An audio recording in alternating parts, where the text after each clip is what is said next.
Lex imperatoris diac nocte student, sunt sicut arbor plantata justa rivos aquarum, qui fructum sum opportune redit.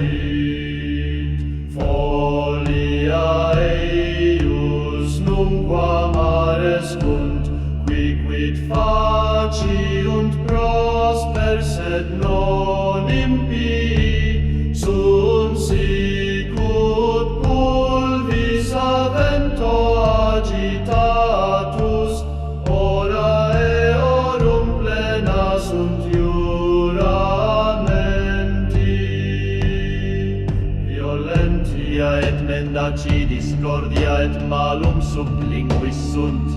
Ergo impi non supervivent judicium, nec peccatores in conventu justorum.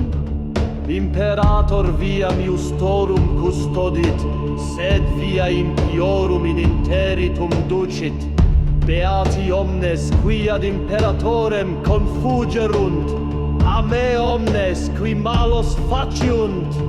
Laudabo te, o imperatorem, toto corde meo, omnia mirabilia tua declarabo, gaudebo et gaudebo in te.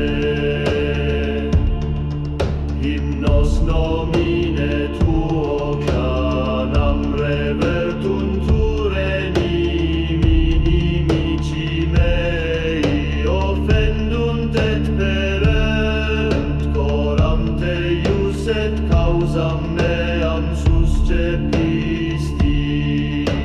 Sedens in solio tuo juste judicans, increpasti hereticum mutas perdidisti, nomen eorum in omne tempus delegisti, hostes in aeternum perditi sunt.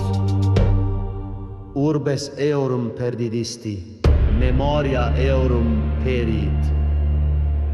Imperator in aeternum regnat, thronum ad judicium statuit.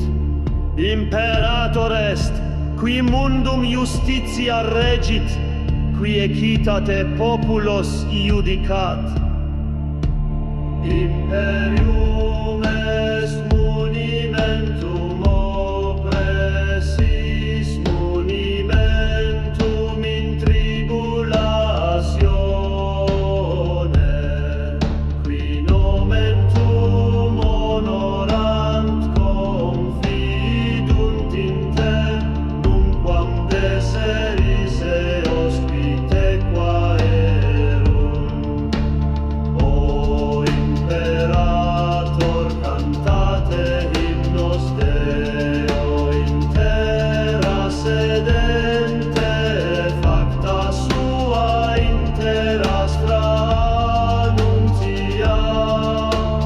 Namultor sanguinis memini, afflictorum clamorem non obliviscitur.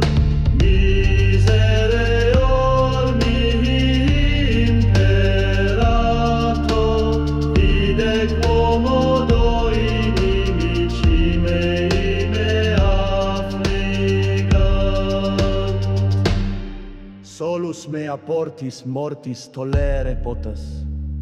Tunc omnes laudes tuas declarabo, salutem tuam laete canite.